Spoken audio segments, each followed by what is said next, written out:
Good morning, Center for Spiritual Living, Pleasant Valley. Good morning and welcome to Sunday service here on October 23rd. Love being here with you in the sanctuary today. If you are out there on Facebook Live, welcome also. And please, everybody, put your hands together for our musical inspiration, Mr. Alberto Dalpino. Thank you.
Thank you.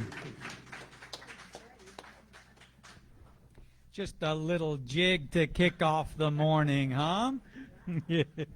Alberto, thanks so much. Thank you. Oh, so I trust that everyone's week was wonderful. Is that true? Absolutely. Wonderful week, beautiful morning here on Sunday morning. And does anybody remember our monthly theme? Back to basics with now the slide comes up, but you did that with no visual aid today. I've got to tell you are vastly improving. No visual aid and still remembered the monthly theme. So, back to basics, and we're talking about things like the use of our attention and prayer and meditation and some of those kinds of things. And so I want to share with you something that I discovered in the last week or two, and it's just a little poem. It was utilized in our class, Living the Serenity Prayer, this past Thursday evening, and I just think it's beautiful. I'm intentionally not going to put that on the screen today because when I read it, I would ask that you just close your eyes so that you're not visually distracted, so that you can take in this poem. It is from St. Francis, and I think a lot of people are familiar with the St. Francis prayer. I read recently that has been considered on pretty good evidence that he did not originate the St. Francis prayer, actually, so not to burst anybody's bubble around that. But I do have something called The Comfort of God by St. Francis of Assisi. And I'm going to read that. If you'd close your eyes and just take this in, because I think this is so supportive of our idea back to basics this month.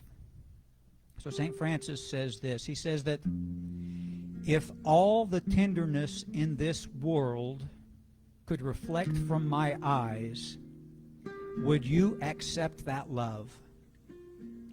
If all the forgiveness the heavens have known could be offered from one face, would you accept that divine pardon?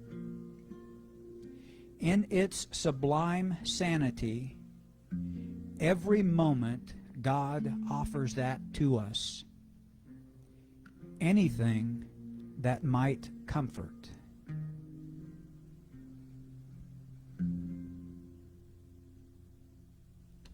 All right, so bring your attention back, if you would, now. When you're ready, open your eyes. I just found that such an incredible poem and so powerful, this idea that is so basic, that in every moment that is offered to us. Just stunning to me, stunning to me. At any rate, I am excited today and privileged to introduce to you a friend of mine, a practitioner friend of mine, also a religious science minister, and has recently completed her doctoral studies. Dr. Kirby and I completed ministerial school together. She is from Global Truth Center in Westlake Village. Before that, from Agape, I believe. At any rate, I'm going to bring up the Reverend Dr. Kirby Ingram to share our opening ritual, lighting the flames of faith.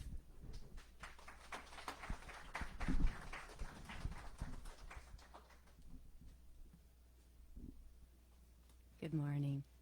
Oh, can you hear me? Okay, so I'm going to actually do this. That's okay. So I got the script. Makes it easy. So let's just take a deep breath and center in this moment. And remembering and knowing that we perform this ceremony to promote the universal consciousness of life, which acknowledges that all peoples and all faiths, all sentient beings, come from that one great universal presence we call spirit. Fundamental to this truth is the unifying nature of all religious thought and experience, which we honor here today and every week. So we light a candle for the Tao, honoring the universal path of harmony and equilibrium, the natural way. We light a candle for the shamanic traditions, honoring the beliefs and practices of all indigenous peoples, the way of primal spirituality. We light a candle for Hinduism, honoring the path of knowledge, action, and devotion. We light the candle for Judaism, honoring the ethical path of living by sacred law. We light a candle for all forms of Buddhism, honoring the Four Noble Truths and the path of compassion. We light a candle for all forms of Christianity, honoring the Christ consciousness as the path of love. We light a candle for all forms of Islam, honoring the path of submission to the will of God as the highest calling. We light a candle for the universalistic religion of Baha'i, honoring the path of unity and peace. We light a candle for all forms of New Thought, honoring the metaphysical path of mental healing through the practice of universal spiritual principles. And we light a candle for all those who are as yet unaware of the power and presence of Spirit in their lives, and for the space that we are holding for them at this center, and for all religions unnamed in this ceremony. As we light a healing candle, please put silently into the light the names of anyone you wish to have experience the healing flame of God's eternal love.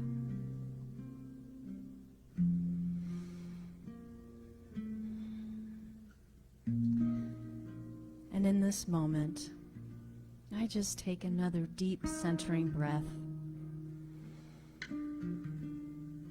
to drop into the spaciousness, the quietude that the infinite, the eternal, divine presence affords us.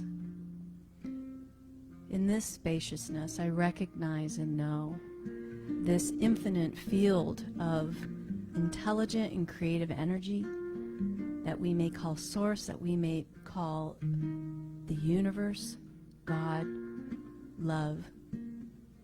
I know that whatever we may call it, this divine presence, this infinite and eternal beingness, is that which is at the center of all life. It is the center of each of us, of my very life, of everyone listening online, and each individual walking this planet.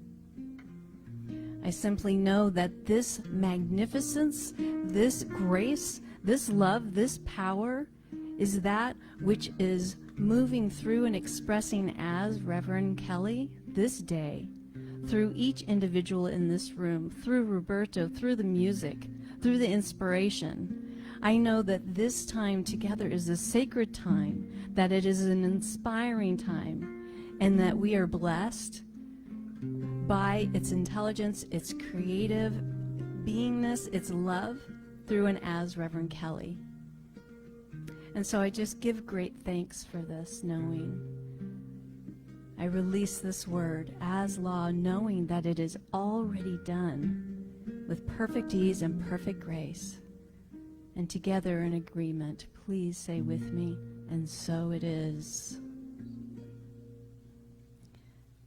And so let's maintain this reverential tone as we are blessed continually with Roberto's beautiful music. Thank you. Thank you.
you. Thanks.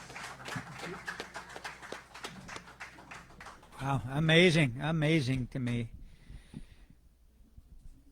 Feel like I'm walking through a field of gold right now after that. That's just incredible. And yet, I am going to turn this back over to Dr. Kirby Ingram to walk us through a field of gold with her ideas this month about back to basics. Thank you. Thank you. Oops. Well, first I have to clean up that I said Roberto and not Alberto, so clean that up. I apologize. Oh, well, thank you, Reverend Kelly, and thank you for all of you for the warm welcome. I'm just so honored and privileged to be here. So it's great. So back to basics. I love this theme. And I have a story I have to share with you about it. In February of this year, my mom made her transition, and she was in hospice for some time, and I was privileged to be able to be at her bedside every day. But she couldn't communicate at that point. And the desire, the deepest desire on my heart was for me to be able to connect with her on a deep soul level, and which I was very much able to do, and I'm so grateful for. I felt very present with her, and felt like I was able to walk with her on her transition, the moment of her transition. So fast forward, I have taken that desire on my heart to heart, and every time that I move into meditation, every time that I go into treatment, I go into this whole soul connection, a whole soul, deep connection. I've gone deeper than I never ever thought that I could before. So on this particular day, I was experiencing this very deep meditation, and I had just read a passage from a book that I'm reading right now. Some of you may know it, The Power of Decision by Charles Raymond Barker. Love this book. I think I'm only in chapter 5, but I love it. And the passage that I was contemplating in my meditation was, he was talking about the absolute precision and the absolute immediacy of the divine presence when we are fully embodying it, when we are fully connected. And I just thought that his clarity was so profound to me that it really took me to a very deep place. So there I was in my meditation, just really understanding, feeling and embodying and sensing and knowing what he was talking about. And what was coming through was, if the only thing that we remembered was the first 2 steps of treatment, right, to the recognition, the acknowledgement of the nature of the universe, that intelligent body of creativity and love, and that we are it, that it is at the center of our beings, and that we are at the center of it because it's everywhere in its center, right, being infinite, that would be enough. And so I'm feeling this, and my phone rings in the middle of my meditation, and I thought, oh, I normally turn off my phone, and I had forgotten to do it that day, but nevertheless, I let it go to voicemail, and I continued my meditation, and it was quite powerful. So I finished, and I checked my voicemail, and it's Reverend Kelly. And I thought, oh, I wonder what's going on for him, So I called him up, and talking about an immediate demonstration of when being in this whole soul place, he had asked me to come speak today. And when he told me what the theme was for the month, I practically fell out of my chair, back to basics, because that's exactly what my meditation had been about. And I was so excited. I just got so inspired that this is how it can work, right? When we really have the desire on our hearts to go deeper, there's always a place for us. We can always go deeper, and there's always more for us to know, no matter where we're at in our lives. And the trajectory of our lives can completely shift in an instant, and that's what I experienced that day. And so I just wanted to share that with you, because I'm so inspired still to this day. When I talk about it, I think this is awesome. And I just invite you to know that there's always somewhere deeper to go, somewhere more to expand into. And that's what I wanted to share with you today. Thank you so much for being a beautiful audience. Thank you.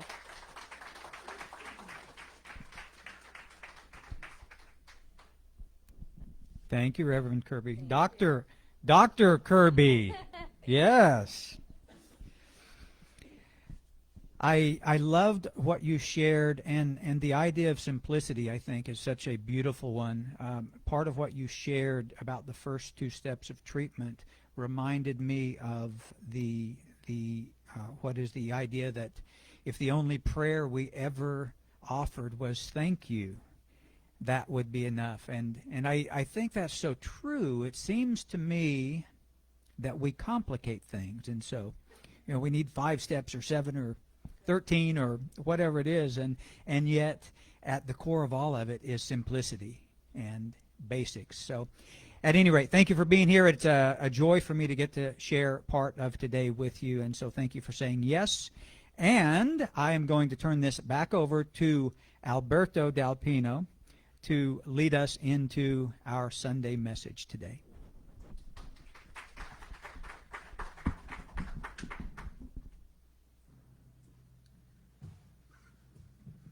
So the song that I chose today, and it's in reference to what Reverend Kelly is going to talk about later on. It's which is think differently, change the way you're thinking. Well, this song originated about 10 years ago. It's one of mine, and I wrote it without knowing what I was about to write. And the urge to write came from a very different place, and it came from sorrow and anguish and despair. And I found myself in this incredible situation where that was surreal, and I didn't know how to react. The only thing I know is music. And so without even knowing where I was going, I started playing in despair and total hopelessness. And this song came out. And the moment I wrote it, I knew that that was the way for me to cope with what was going on in my life. And to this day, every time I play this song, it doesn't only bring back those bad memories, but also somehow a way to get out of trouble. So it's like thinking differently when I play this song. And when I sing it, that's even more wrenching for me, because that's more intimate. To sing is really the most intimate form of music that one can perform. So the song is called Lament, and that's what I'm going to play for you now.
Alberto, that might be one of the most beautiful things I've ever heard.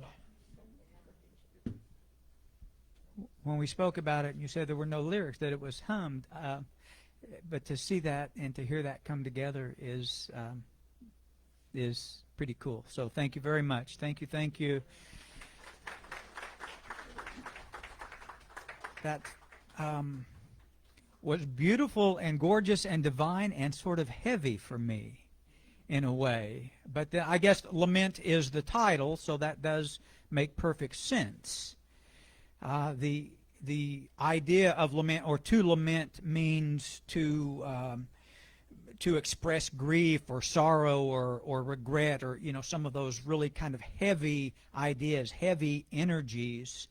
And I will tell you that my basic education in lamenting began very early in life, very early as a little kid, at a point in life that is really supposed to be about joy and exploration. I became, in some ways, a lamenter, carrying a sort of really heavy energy. And I don't know how early in life this started for me, but I know I had experiences of this already as a little boy of, say, 4 or 5 years old, and I was a tiny child. I was a tiny, tiny little guy. Started school probably a foot shorter than the rest of the classmates, something like that. My sister is 11 years older than I, and she has a high school yearbook. And in one photograph, myself and other elementary kids were bused to the high school to watch a play, and I was sitting in a front row seat, with a little fold-down theater seating, and I was leaned up. I wasn't leaned against the back of the chair. I was leaned up, and my little cowboy boots just barely stretched across the edge of the seat. I was that tiny, and I think that sort of energy came from a comparison in which I realized I was small and little and less than and insignificant in some way. And this manifested for me in a breathing problem. As a little boy, I could not breathe, or more accurately described, I guess, I could not breathe properly. I would breathe in, and it felt like my lungs filled to about here, and they really need to feel kind of to the bottom of my feet, sort of, and so I sort of gasped for air sometimes in an effort to fill my lungs to capacity, and they could not or would not or did not do that on a regular basis.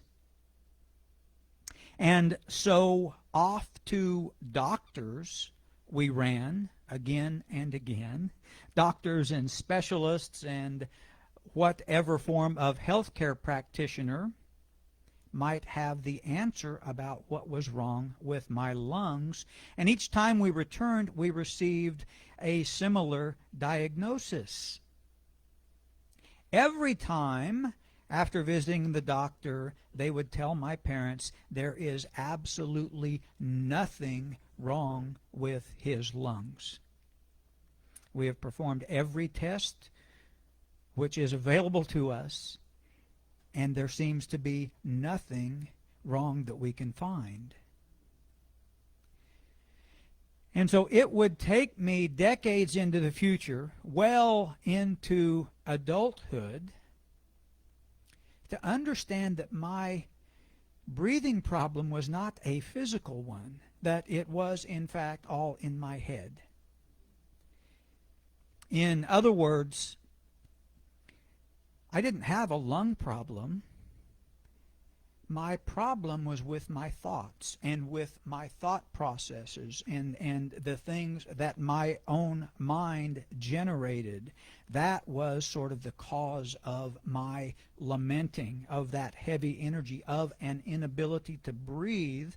And yet it felt very physical, because the way it felt was as if I was suffocating under the weight of the thoughts that I could not live with. And yet I did not know how not to have them. And isn't that a conundrum? I can't live with the stuff going on in my very own mind, and yet I don't know how to shed it, how to get away from it, how to pause or stop or cease those thoughts from occurring. And so began then my quest to be able to live with myself, to be able to change in some way about this experience I was having. And I thought I struck pay dirt as a young teenage boy when I was introduced to the healing properties and the medicinal qualities of alcohol. And I would discover as a young teenager, I would discover that I could take, for instance, a single can or two of beer, and I could guzzle that down at a pretty rapid pace. And maybe for the first time, I could be free for a moment. I could experience a freedom from that which seemed to run rampant in my mind. I could experience a little bit of freedom from that. And maybe for the first time in my entire life, I could feel as if I fit in the skin which surrounded my body as a teenager. And so in my mind as a young teenage boy, and honest to God, in my mind today, it really makes perfect sense then that if I could achieve this effect with a single can or two, why then would I limit my experience to one or two? And I will assure you that where alcohol is concerned, I have not limited my experience. And to say that I took that to a really absurd level of usage might be an understatement, but I ramped up my usage. I forever forward momentum in my engagement with alcohol, all as a means of lessening the suffering that I was in, lessening the lament that I experienced in my own life, of trying to achieve an ability to live with that which was going on inside of me. And yet, it would become apparent at some point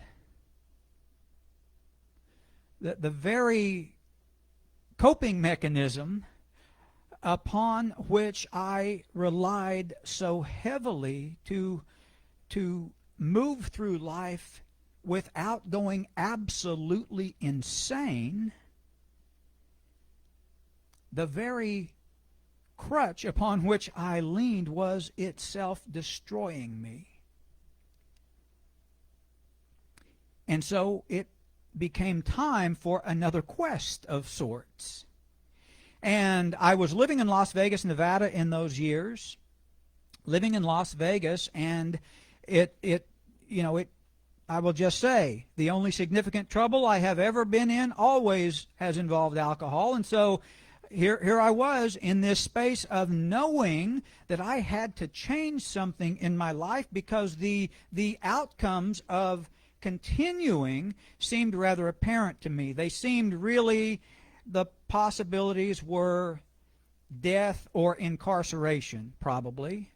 And I was in no hurry to find out about death. And I had already been to jail a couple times, and I promise you it is not nearly as charming as they make it out to be in the movies. So I knew something had to give, something had to change. My life had to change. And I began studying and learning and researching, how then am I going to do this? How am I going to just, establish a new way of life, establish a new way of being? And I had never at that time set foot in a religious science center, although I was a reader for sure. And I had read something, though, that made perfect sense to me. And it was this concept from Ernest Holmes, which we've all heard, the very idea that in order to change your life, you must change your thinking. Made perfect sense to me because I understood that really was where my issues lied, is I couldn't live with my own thinking. So change your thinking, change your life, and I set out to do exactly that. And can you put that talk title up? So the title of my talk today is Change Your Thinking, and it's phrased in the form of a question because as I will talk about, it made so much sense on an intellectual level, but in my mind, it was a little shy of instructions. Like, it sounds damn good. It sounds absolutely accurate. If I just didn't think this stuff anymore, then my outcomes would be different. And yet, the how of changing one's thinking seemed to be amiss. And yet, I took that on. I determined I'm no longer going to drink. I know I have to stop. It has to end. And I'm going to do that by changing my thinking. I will change my thinking, therefore change my life. I am committed to this. Done deal. Nothing to it, right? And so my idea around that, in the absence of someone helping me or demonstrating to me or really talking me through what change your thinking, change your life is about, my measurement for success became, since I'm no longer going to drink and I have to do that by changing my thinking, I will just no longer think about it. All these old thoughts that have been racing through my mind over the course of a lifetime, I will just no longer think. I will no longer allow those to present themselves in my mind. How do you suppose I did? Not well is correct. And so I lived, again, in Las Vegas, Nevada. I worked on the Las Vegas Strip in those years. I worked at the Venetian Hotel. And on a given day, I would leave work in the wee hours of the morning, say between 2 and 4 a.m. usually. I would leave work, get in my car, and I would head westbound on Spring Mountain Road, excited and thrilled to be in this new life and this new way of being. And something interesting would happen, though. As I made my way home, as I headed westbound on Spring Mountain, there are a number of obstacles in my path before arriving home, and those obstacles were in the form of these little businesses whose job it is to install and then service the hangovers of guys who drank like I did. And so these little taverns were everywhere in Las Vegas, and many of these along Spring Mountain Road I had frequented over the years. They were regular hangouts of mine, and so as I headed down the street passing these places, those old thoughts came rushing back, reminding me that, why don't you just stop in? You'll know everybody here. Your friends are here. Stop in and say hi. Don't be such a snob. Or why don't you stop at this particular bar because, just stop in for one or two. That should be no issue. Stop in for one or two. And it wasn't the particular thought, it was the idea that I was having these thoughts which I had sworn off. And so as soon as this process started, I was already defeated and deflated. The wind out of my sails, so to speak, on this new journey, this new way of living, because those thoughts I could not stop.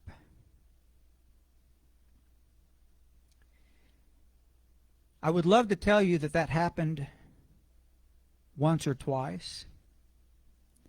But the truth is, I struggled with that very dynamic for many years. In fact, I struggled with that dynamic after leaving Las Vegas and moving to the great state of California. I still had that going on in my mind, still struggling with alcohol and all that stuff. And here I was one day when madness struck me, at least a different form of madness than what I was used to for most of my life. And this madness presented itself in the form of a thought. And I don't know why this particular thought set up shop in my mind that day. Maybe because I had begun deeper spiritual studies. I'd begun studying religious science and taking classes. I had begun a really serious meditation practice. I guess I really just like to think of it as some form of divine intervention landing on my shoulder and whispering something in my ear, but that whisper came in the form of a question. And the question it asked me was, what if? What if you just didn't care any longer? What if it didn't matter to you? What if your give-a-damn busted and you no longer cared what particular thought came up in your mind? You just opened your arms and allowed it to be there. What if you could do that? What impact might that have on this experience with which you are struggling? And I will tell you that I've had this conversation with friends and family members and people with whom I have counseled, and even talking about it today from stage, it sounds in a way like a really simple, almost insignificant idea. Just allow your thought to be there, but I will promise you the ramifications of this skill are absolutely enormous in my life. And so I walked away from that experience with what I think is a fuller, more complete understanding of what it means to change your thinking and change your life.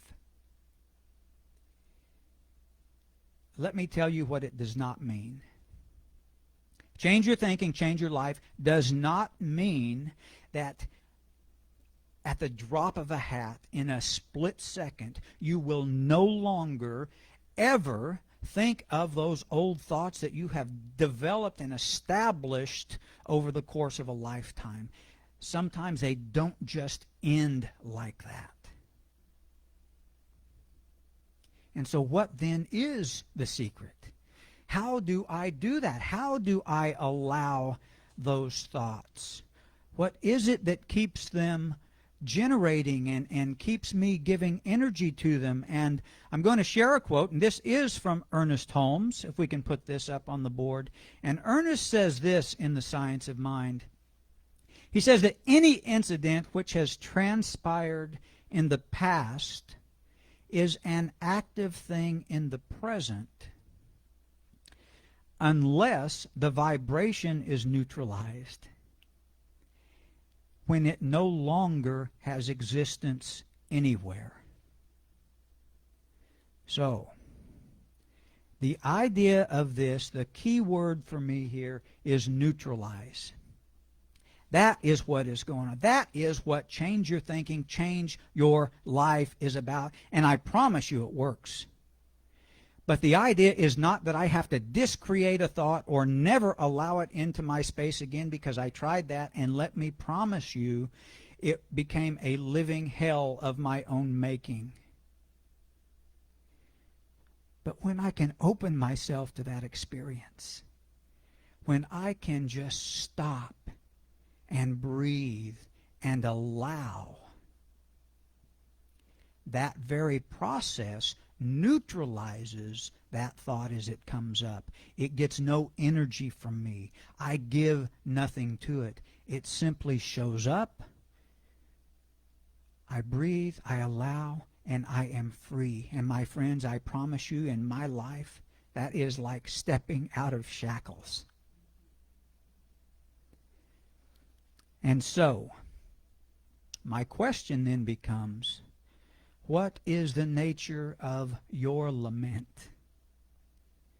Is there a sorrow or a suffering or a regret which you carry with you in the form of a thought that you would like to step out from, that you would like to let go, that you would like to be able to release?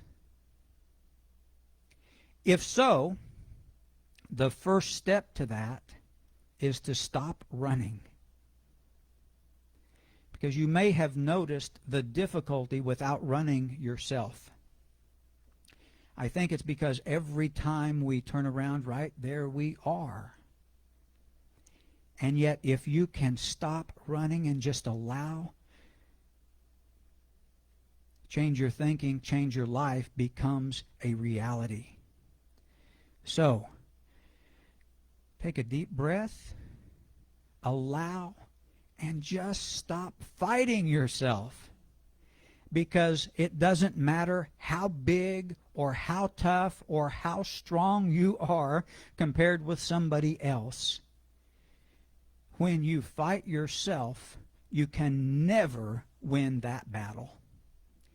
Happy Sunday, everybody. Much love to you all. Thanks for being here this morning.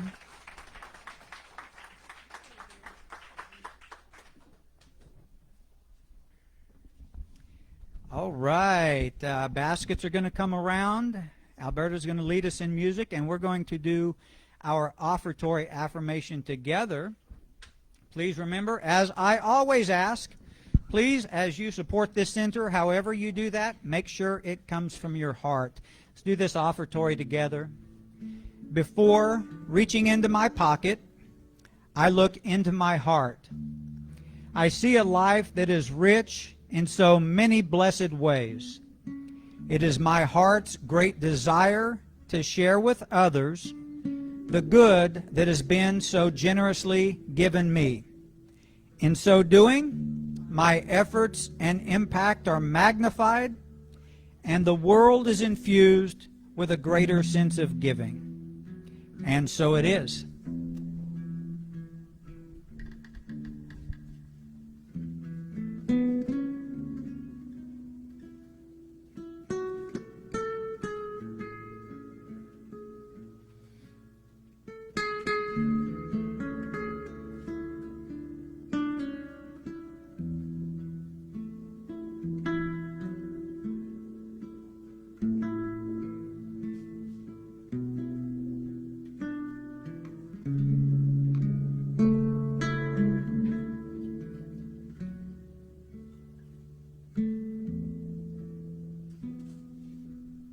Those of you who are out there on Facebook Live, if you are interested in supporting this center financially, you can do that by visiting our website, or if you look in the chat right now, there is a link to our donate page.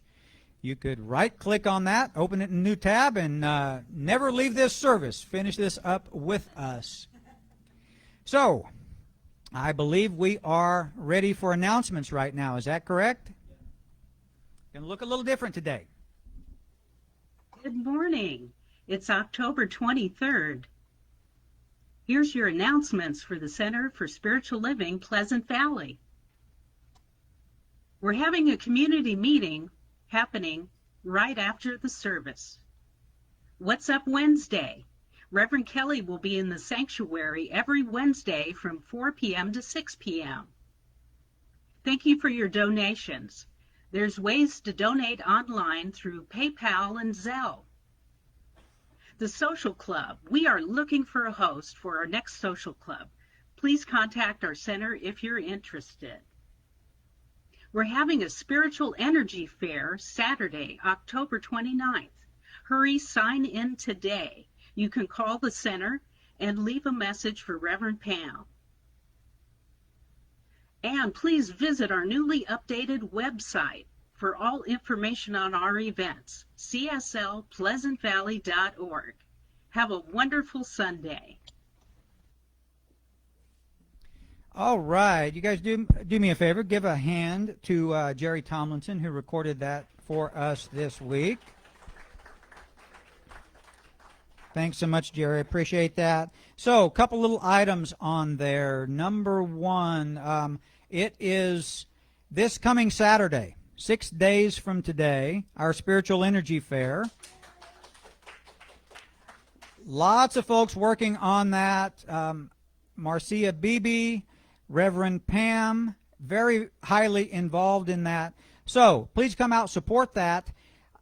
Understand that appointments are booking up right now. They are selling well, from what I understand. So space may become limited. If you intend to be here and want to participate in that, please talk to Reverend Pam. Let's discuss that and get you on a schedule so that you don't miss out on that opportunity if you so choose. All right, our Living the Serenity Prayer class will end this coming Thursday evening. Thank you, everybody who has participated in that class. And, of course, we have, right after service today, we're going to have a community meeting, just talk a little bit about needs for the center. How do we move together in this center and grow it and et cetera, move forward together. So if you can hang out for that, please do. We'd love to have you here. And there will be lunch served a little while after we start that meeting, that sort of thing. So there you go. Appreciate everybody being here today. I am going to close us out with one final prayer, and then Alberto will play us out for the day. Just one quick point. We typically have practitioner in room 4. We intend not to do that today so that we can start our meeting as soon as possible. If you're here and you need prayer work, however, please let us know, and we will make sure that that happens. We'll set you up with a practitioner, although we won't be stationed in room 4 today. Okay? All right, so if you are comfortable doing so and willing to do so and want to close your eyes, please do so. I'm certainly doing that, and so what I know is that life is good, life is filled with gratitude, and if the only prayer I ever offered was thank you, that would be enough.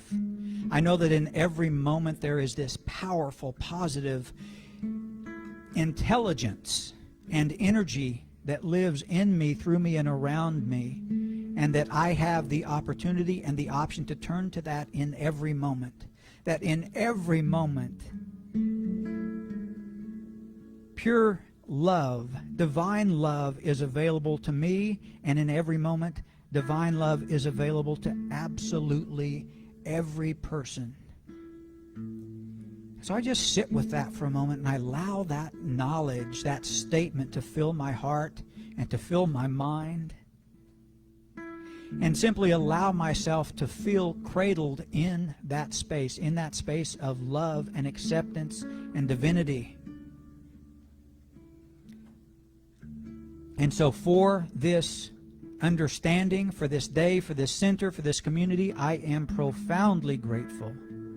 I know that my life is good, it is powerful and positive and exhilarating, and that is the message that I allow to run through my mind. And so for this and so much more, I am grateful. I release my word simply by affirming, and so it is.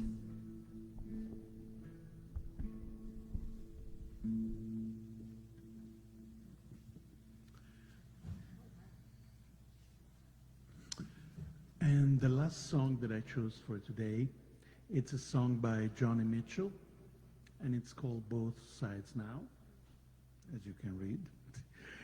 And the reason why I chose this song is because it really is all about how you see things.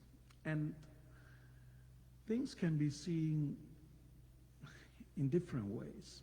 Like Johnny Mitchell says, you know, the clouds, when you're a kid, you think of them as ice cream castles or feather canyons or rows and flows of angel hair.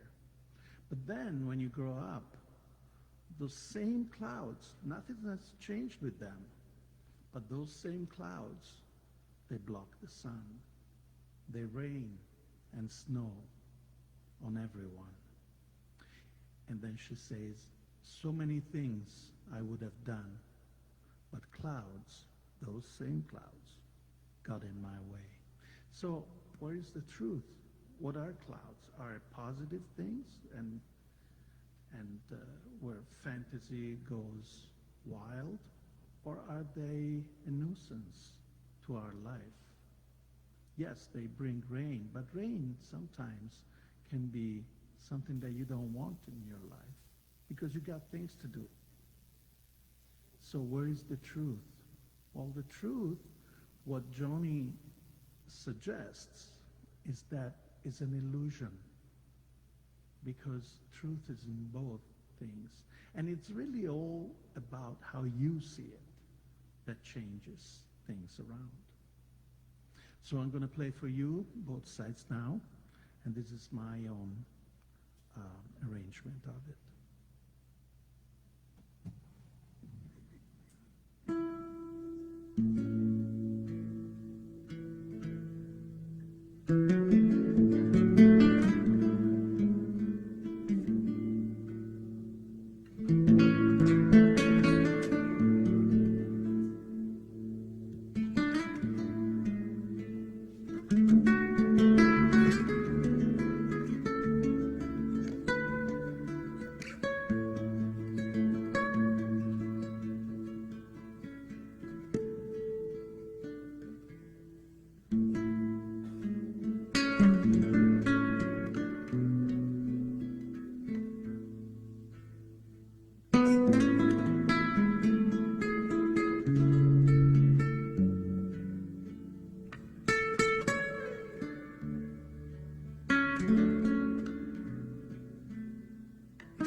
Alberto, thanks again. Thanks to everybody for being here. Much love. We will take a really, really brief break. There's coffee set up on the station back there, but we're going to kick this off just right away, okay? Much love, guys. See you next Sunday.